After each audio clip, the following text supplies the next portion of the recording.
Let's think about a couple of things which are going to help us understand the story better. The first is the characters. We're going to talk about the main characters. So, who is it that you think the main characters are? Who are the other characters? Maybe people who don't talk, maybe people who are in every few pages, but not every page. Who are the other characters? Where is this story set? Where does it take place? Where does it happen? Understanding where these things work is important to our story because it helps us understand what is going on. I would say that the main characters are Zach and John, the other characters are the family members and the other team members, and the setting of the story, well, let's get a little bit more into detail with that. The setting of the story could be at a field, or is at a field. The setting of the story is probably in the summertime. I'm going to infer that it's probably on a Saturday, but I'm not 100% sure about that. And is there anything else that you pointed out that you may have noticed about the setting that I didn't say? If it was, well done. Yesterday we talked about how we can split these words into different groups. Well, today what we're going to do is we're going to talk about how we can split them into things, which are called nouns, say nouns, and actions, which are called verbs. Nouns are things like cats and dogs and time and rain. Nouns are things like people and places and things.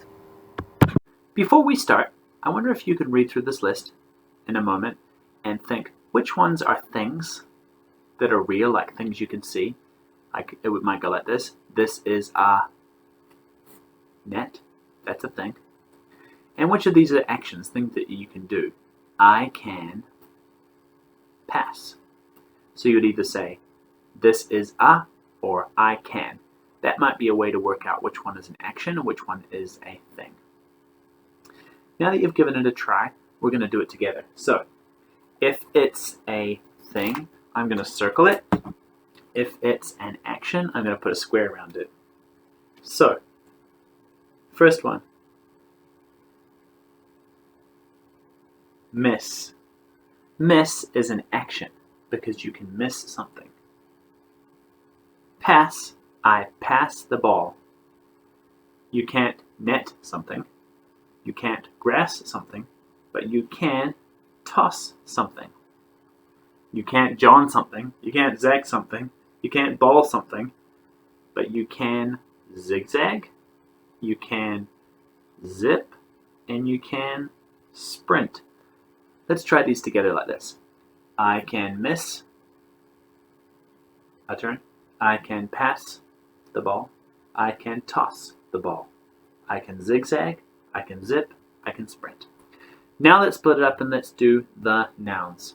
So, grass. I can see the grass. I can see the ball. I can see Zach. I can see John. I can see the net. Awesome. In this list, you can see a bunch of decodable words. And remember we talked about the difference between decodable and sight words. These are all decodable words. So that means that you can make each sound. Let's start with the little list down the bottom. And what I want you to do is pause the video and give these a try by yourself. Ready? You can pause. Okay, we're going to try a few together. And then you can tell me what sound changed. Ready? Here we go. Y, I, P, yip. Ready? Now you try. Y, I, P, yip. Z, I, P, zip. Ready? Now you try. Z, I, P, zip. What letter changed in this word? The Z. Ready? Next one. Ready? Go. Z, A, P, zap. Ready? Now you try. Z, A, P, zap. Nice job. What letter changed? That's right. The vowel changed in the middle. I, changed to a. Now let's take a look at the ones at the top. You can see these words are different. Can you see why? If you said it's because they have a word ending that's all the same, that would be correct. you can see in each one of these words has the sound nd, nd. It's a blend. N and D together is a blend. So I'm going to put that up on here. Each one of these letters has ND at the end of it. As you blend this word, you can make each of the sounds and know that ND together makes a new sound. So it goes B, A, N, D, band. But the sound ND together goes ND. Try that with me. ND, ND. I want you to try each of these words. They're a little bit trickier. Ready? Give it a go by yourself. You can pause the video. Let's use these words one more time to use handwriting so we can practice how we spell. So, you may notice with each of these words, S-P-R-I, none of them come above the fence line. You may notice with S-R-I-N, none of them go below the ground line. But P goes below the ground line, and T goes above the fence line. Is it important where I put my letters? Is it important what lines I hit? It is. Let's try one of these words, the word toss. Here we go. Start at the sky, dive down, touch the ground, run along the fence. Start under the fence, curve up, touch the fence, curve down, touch the ground, curve up, touch the fence. S. Start under the fence, curve under the fence, curve down, touch the ground. S. Start under the fence, curve up, touch the fence, curve down, touch the ground. Let's try one more. Sprint. Start at under the fence, curve up, touch the fence, curve under the fence, curve down, touch the ground. P. Start at the fence, dive under the ground, curve up, touch the fence, curve down, touch the ground. R. Start at the fence, dive down, touch the ground, curve up, touch the fence. I. Start at the fence, dive down, touch the ground, dot above the fence. N. Start at the fence, curve down, touch the ground, curve up, touch the fence, dive down, touch the ground. T. Start at the sky, dive down, touch the ground, run along the fence. Let's talk now about retell. What are the most important things that you need to know to be able to understand the story? I'm talking about the main things to do with the story. If you were talking about some details and you may have mentioned something like, the most important thing that happened was the bowl was black and white, I would say no.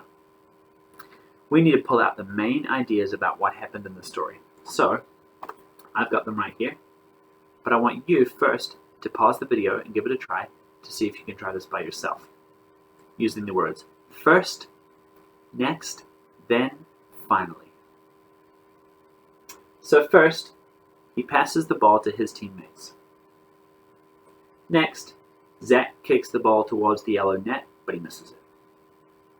Then, John from the other team throws the ball back in to keep the game going. Finally, he scores a goal because the soccer ball goes into the yellow net. Let's talk about punctuation. That's the different marks that are in the story that help us read. Are they important to read? Yes. We notice that there's a question mark, a period, and a comma. Or question mark, period, comma. When we see a period, we need to stop reading. When we see a comma, we need to pause and then continue reading.